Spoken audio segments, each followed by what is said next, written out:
Saya dari parkiran. Saya dari Depok. Saya dari rumah. Saya dari tadi. Saya dari Satpol. Saya dari UPAI. Di sini saya mau menjelaskan tentang ekonomi Islam. Saya bersama teman-teman saya di sini bakal menjelaskan tentang ekonomi Islam. Singkatnya, ekonomi Islam adalah sistem ekonomi yang berlandaskan nilai dan ajaran Islam mulai dari Al-Quran, hadis, sampai prinsip-prinsip syariah. Tujuannya bukan cuma nyari keuntungan, tetapi juga menjunjung keadilan, keberkahan, dan kemaslahatan masyarakat. Jadi ekonomi itu bukan cuma hitung-hitungan, tapi juga bagian dari ibadah. Nah, tujuan ekonomi Islam itu ada 3. Yang pertama, mewujudkan keadilan biar nggak ada pihak yang dirugikan. Yang kedua, menjaga keseimbangan antara ekonomi sosial dan lingkungan. Yang ketiga, mensejahterakan umat biar distribusi harta itu merta dan berkah. Jadi sistem ekonomi Islam itu sifatnya lebih manusiawi dan berpihak pada masyarakat luas. A, B, C, D, A, B, C, D. Durian. Dengkul, dahi.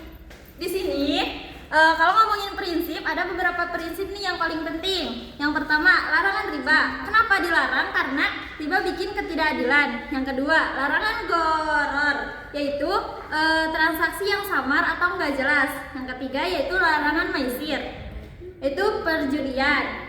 Prinsip halal dan thayyib dalam setiap kegiatan ekonomi, itu keadilan dan amanah dalam transaksi. Intinya ekonomi Islam itu harus jujur, transparan, dan jelas biar nggak ada yang dizolimi. Allah, Engkau dekat. Dalam ekonomi Islam ada beberapa instrumen penting. Yang pertama itu ada zakat untuk membersihkan harta dan bantu yang membutuhkan. Dan yang kedua ada infak atau sedekah buat berbagi lebih luas. Dan yang ketiga ada wakaf untuk pembangunan jangka panjang seperti masjid, sekolah, dan rumah sakit. Lembaga keuangan syariah seperti bank syariah yang pakai sistem bagi hasil hubungan bunga. Semua instrumen ini dirancang supaya ekonomi berjalan adil dan berkelanjutan.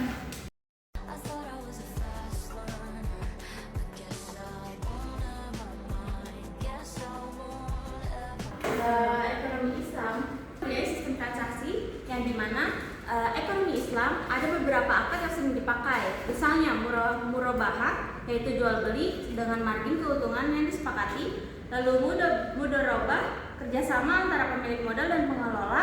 Lalu musyarakah, kerjasama 2 pihak atau lebih dengan modal bersama. Dan yang terakhir, ijorah, sistem sewa. Nah, ini semua dibuat biar kita mempunyai hubungan antara pihak yang lebih jelas dan saling lebih dari kedua hubungan tersebut. Jadi di era sekarang ini ekonomi Islam itu udah diterapkan dalam banyak hal, mulai dari bank syariah, asuransi syariah, koperasi syariah, sampai marketplace halal. Tujuannya akhirnya tetap sama, bikin ekonomi lebih adil, teratur, dan berkah. Jadi segitu penjelasannya tentang ekonomi Islam. Semoga bermanfaat dan bagi paham.